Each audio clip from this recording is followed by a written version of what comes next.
ছোট পর্দার অন্যতম জনপ্রিয় মুখ সুস্মিতা দে। তাকে সর্বশেষ দেখা গিয়েছিল কথা ধারাবাহিকে। এই ধারাবাহিকে নায়িকার বিপরীতে ছিলেন সাহেব ভট্টাচার্য। তাদের জুটি রীতিমতো সাড়া ফেলে দিয়েছিল।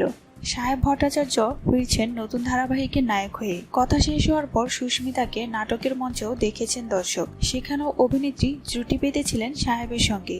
তবে এবার খবর, ছোট পর্দার উচ্ছে বাবু আদৃত রায়ের সঙ্গে জুটি বেঁধে নাকি ধারাবাহিকে ফিরছেন। এদিকে শোনা যাচ্ছে কথা ধারাবাহিক যে প্রযোজনা সংস্থা তৈরি করেছিল তারই নতুন গল্পের পরিকল্পনা করছে। সুস্মিতা এখন যেহেতু সিরিজের শুটিং নিয়ে ব্যস্ত, তাই এখনো নাকি তাদের মিটিং হয়নি। সবটাই এখনো রয়েছে প্রাথমিক স্তরে। ইন্ডাস্ট্রির অন্দরের গুঞ্জন, এই ধারাবাহিকে সুস্মিতার বিপরীতে দেখা যেতে পারে আদৃত রায়কে। তীরবাড়ি শেষ হওয়ার পরে তাকেও কোথাও সেভাবে দেখা যাচ্ছে না। তবে সূত্র বলছে সুস্মিতাকে সম্ভবত ছোট পর্দায় দেখা যাবে। তবে নায়ক কে হবেন তা এখনো আলোচনার স্তরে রয়েছে। এ ব্যাপারে আপনাদের কি মতামত অবশ্যই কমেন্টে জানাবেন।